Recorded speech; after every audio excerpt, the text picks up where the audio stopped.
I'm 102 years old. Everyone I ever loved is dead. My wife, my 3 children, my 7 grandchildren. Every friend I made in an entire century of living. And I need to tell you something about what it's like to live this long. Something nobody else will tell you. Sometimes living too long feels like a punishment. My name is William. I was born in 1922, 3 years after the end of World War I. I survived the Great Depression, fought in World War II, watched the moon landing, saw the birth of the internet, and now I watch TikTok videos on an iPhone. People see my age and they say, "What a blessing," but they don't ask about the cost. Nobody tells you that if you live long enough, you become the last one left. A museum of memories that nobody else shares. A walking cemetery. Last week, a nurse asked me, "Mr. William, what's your secret to longevity?" And you know what I almost said? There's no secret, just dumb luck. And some days I wish my luck had run out decades ago. But I smiled and said, "Good genes, I suppose." Because what else do you say? That longevity is a double-edged sword. That sometimes you get tired of waking up. If you're lucky, and I mean really cosmically lucky, you'll get old too. Your joints will ache every morning. Your friends will disappear one by one. The world will change so fast you won't recognize it. And you'll look in the mirror and wonder who that old person is. Because in your head, you're still 25. But here's what nobody tells you. The hardest part of aging isn't the physical decline. It's the loneliness. It's being the only one left who remembers. I've been on this earth for 102 years, and in that time, I've learned 3 things that nobody wants to hear. But before I go, and trust me, I'm on borrowed time, someone needs to say them. I was born on a farm in Iowa. No electricity, no running water. We used an outhouse in the winter, heated the house with a wood stove. That was normal. My father died in 1929 when the bank took our farm. The Depression hit. I was 7 years old, watching my mother cry at the kitchen table because we didn't have food. I started working at 11, delivered newspapers before school, gave every penny to my mother. That was childhood in 1933. December 7th, 1941. Pearl Harbor. I was 19, enlisted the next morning, spent 3 years in the Pacific, saw things I've tried to forget for 80 years, lost half my unit at Iwo Jima. I came home in 45, met my wife Eleanor at a USO dance, married her 6 weeks later because that's what you did. You didn't find yourself first. You got married, bought a house, had kids. Eleanor was 19. I was 23. We didn't know each other. Not really. But we built a life. 3 kids by 1952. Robert, Susan, and Michael. I worked at a steel mill for 43 years.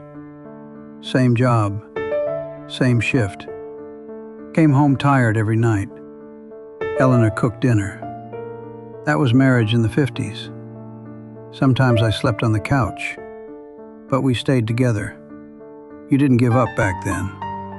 You made it work. My son Michael was killed in Vietnam. 1968. He was 22 years old.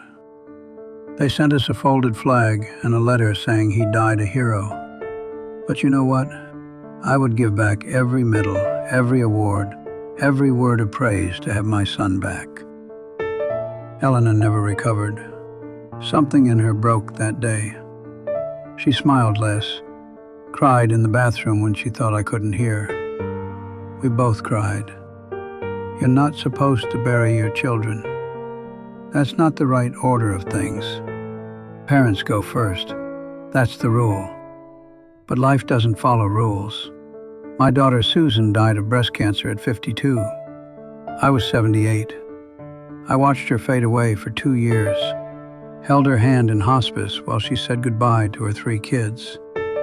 My son Robert made it to 67. Heart attack. Died on a golf course. They said he went fast. Didn't suffer. Like that makes it better. So by 85, I had buried all 3 of my children. Every single one. Eleanor died in 2015. We were married 70 years. 70 years. That's longer than most people live.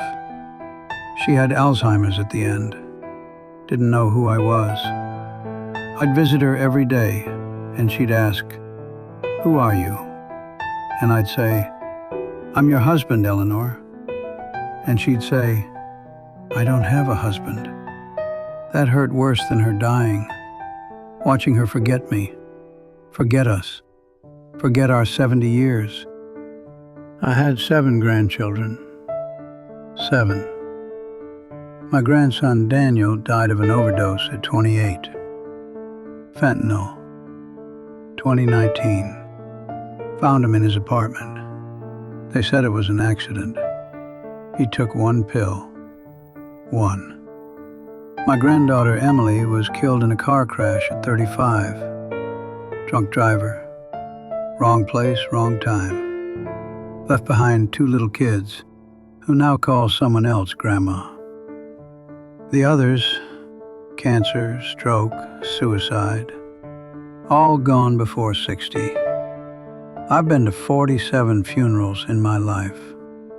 47. Most of them people younger than me. And I'm still here. People say I'm blessed, but sometimes I think I'm cursed. Truth number 1. Your body will betray you, and there's nothing you can do about it. I can't walk without a walker. Can't hear without hearing aids. Can't see without glasses. Can't eat without dentures. Every part of me is broken or replaced. I used to be strong. Built a house with my bare hands. Carried 100-pound bags of cement like they were nothing. Now I can barely open a jar of pickles. In my mind, some days I can't remember what I ate for breakfast. But I remember every detail of the day Michael died. 56 years ago. Clear as yesterday. Your body fails, piece by piece, and you watch it happen. That's aging. Truth number 2. Everyone you love will leave, one way or another. Death, illness, distance, doesn't matter. If you live long enough, you lose them all. My best friend Charlie, dead at 58, heart attack. My brother Tom, dead at 72, cancer. Every person I grew up with, gone. The VFW hall where we met every week, closed. Not enough living members. I'm the last World War II veteran in my town. The last one. I carry all their memories now. And when I die, all those memories die with me. The guys I fought with, the friends I made, the life we lived, gone forever. Truth number 3. The world moves on without you, and you become invisible. I don't recognize this world anymore. People stare at screens all day. Nobody talks. Everything's fast, loud, angry. I walk into a store, and young people look right through me. Like I'm not there. Like I'm a ghost. Or they talk to me like I'm a child. "How are you today, sir?" Loud, slow. like being old made me stupid. I want to say, I stormed Iwo Jima. I built a life from nothing. I raised 3 kids through the hardest times. I'm still here. I'm still me. But they don't see William. They see old man. I worked for 43 years. Saved money. Bought things. Built wealth. You know what I wish I'd done instead? Taken Eleanor to Paris. She always wanted to go. I'd say, we can't afford it, maybe next year. Next year never came.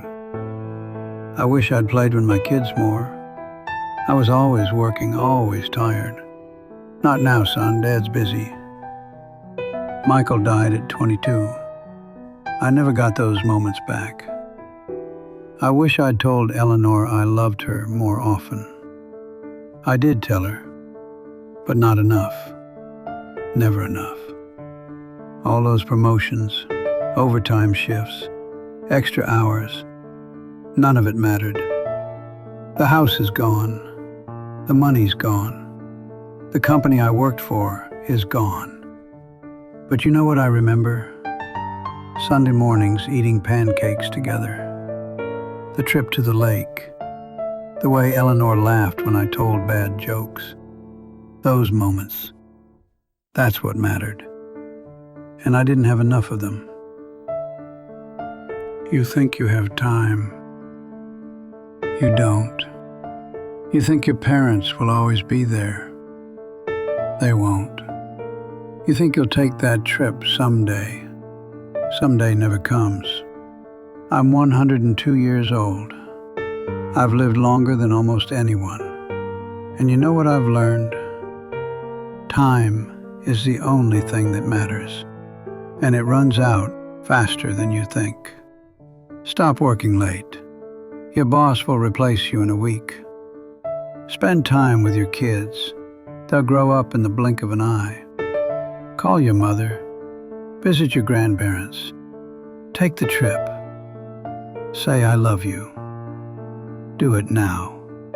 Because I'm sitting here at 102, and all I have are regrets. Regrets and memories of people who are gone. I don't know how much time I have left. Maybe days, maybe years. But I know this. When I close my eyes for the last time, I won't be thinking about my job, or my house, or my bank account. I'll be thinking about Eleanor, about Michael, Susan, and Robert, about the moments I had, and the moments I missed. You're watching this right now. Maybe you're 30, maybe 50, maybe 70. Doesn't matter. You still have time. Don't waste it like I did. Hug your kids. Call your parents. Take that trip. Tell them you love them. Do it today. Right now. Because one day you'll be 102 years old, sitting alone in a room, and all you'll have left are memories. Make sure they're good ones. This channel shares real stories from real people about what actually matters in life. If you're still figuring that out, subscribe and turn on notifications. Leave a comment. What's one thing you'll do differently after watching this? Share this with someone who needs to hear it, especially the young ones.